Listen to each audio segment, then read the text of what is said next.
Assalamualaikum warahmatullahi wabarakatuh. Salam sejahtera untuk kita semua. Yang saya hormati dosen mata kuliah Kimia Kuantitatif, Ibu Apoteker Sri Rezeki Nur Endah, MSI. Izinkan saya untuk memperkenalkan diri. Perkenalkan, nama saya Fitri Bajiah dengan NIM 240-112 akan mempresentasikan salah satu materi kimia kuantitatif, yaitu titrasi, argentometri, dan bromotometri. Pertama, saya akan membahas tentang titrasi argentometri. Titrasi argentometri merupakan titrasi yang melibatkan pembentukan endapan dari garam yang tidak mudah larut antara titran dan analit, yang melibatkan reaksi pengendapan antara ion halida, yaitu Cl-, I-, dan Br- dengan ion perak Ag+. Berdasarkan indikator yang dipakai titrasi argentometri, ada 3 metode. Yang pertama, metode Mohar, yaitu endapan putih perak klorida akan terbentuk selama proses titrasi berlangsung dan digunakan indikator kalium kromat. Setelah ion klorida mengendap, maka kelebihan dari ion Ag+ pada saat titik akhir titrasi dicapai akan bereaksi dengan indikator membentuk endapan coklat kemerahan Ag2CrO4.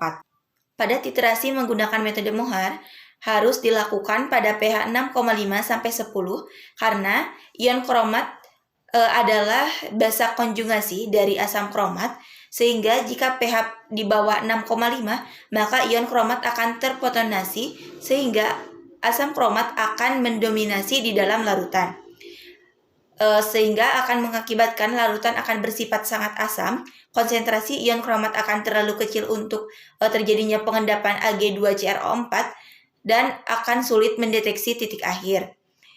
Jika pH di atas 10, endapan AgOH yang berwarna kecoklatan akan terbentuk dan akan menghalangi pengamatan titik akhir titrasi. 2, yaitu metode Polhard. Pada prinsipnya yaitu penentuan titik akhir dengan ditandai oleh pembentukan senyawa berwarna yang larut. Metode ini dilakukan secara tidak langsung, di mana dilakukan penambahan AgNO3 berlebih yang akan dititrasi dengan larutan baku KCNS atau amonium tiosianat. Indikator yang digunakan adalah besi 3 nitrat atau besi 3 amonium sulfat. Metode ini digunakan dalam penentuan ion Cl+, Br-, dan I- dengan penambahan larutan standar AgNO3.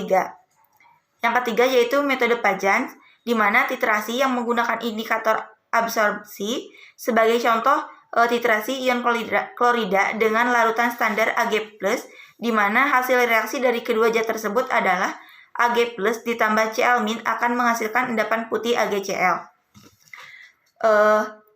Cara kerja dari indikator absorpsi. Indikator absorpsi merupakan asam lemah atau basa lemah. Faktor yang mempengaruhi titrasi pengendapan, yang pertama ada temperatur, kedua efek ion sejenis, ketiga sifat pelarut, keempat pengaruh pH, kelima efek ion-ion lain, keenam pengaruh kompleks, dan terakhir pengaruh hidrolisis. Contoh penetapan kadar teopilin menggunakan titrasi argentometri, yaitu pertama sampel ditimbang sebanyak 1 gram, kemudian dilarutkan dalam 10 ml NaOH. Kemudian sampel sebanyak 10 ml ditambahkan AgNO3 berlebih, kocok dan panaskan di atas water bath sampai terbentuk endapan putih. Kemudian dicuci dengan Aquades dan HNO3. Kemudian ditambahkan 2 ml indikator periorin. Kemudian dititrasi dengan KCNS sampai terbentuk warna merah coklat. Kemudian yang kedua, saya akan membahas tentang titrasi bromometri. Titrasi bromometri adalah penetapan kadar suatu zat berdasarkan reaksi redoks menggunakan brom. Bromometri disebut titrasi tidak langsung karena sampel tidak dapat bereaksi langsung dengan BrO3- atau bromat dan digantikan dengan natrium tiosulfat. Untuk pentiter dari titrasi bromometri yaitu larutan natrium tiosulfat dan larutan brom. Dan untuk analit itu bisa menggunakan obat isoniazid, artemisinin, natrium salisilat, dan asetanilid. Prinsip dari titrasi bromometri yaitu zat uji direaksikan dengan bromat berlebih dalam suasana asam. Kelebihan brom direaksikan dengan Ki berlebih, lalu iodium yang terbentuk dititrasi dengan larutan natrium tiosulfat menggunakan indikator kanji hingga warna biru hilang. Indikator dan indikator dan titik akhir titrasi ditambahkan mendekati titik akhir. Indikator pada titrasi bromometri itu ada 2. Yang pertama ada indikator amilum dan yang kedua ada indikator kloropom. Penggunaan pada bidang farmasi untuk titrasi iodometri yaitu sebagai penetapan kadar dengan titrasi bromometri sangat penting karena senyawa-senyawa organik aromatik perlu diketahui kadarnya agar dapat diperoleh mutu dan kualitas dari sediaan.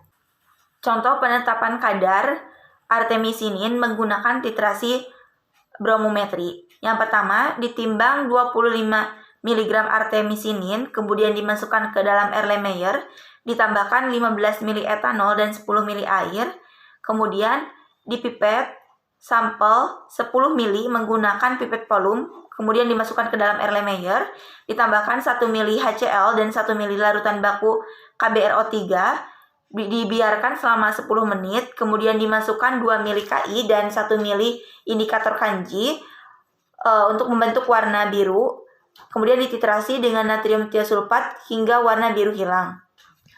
Sekian presentasi yang dapat saya sampaikan.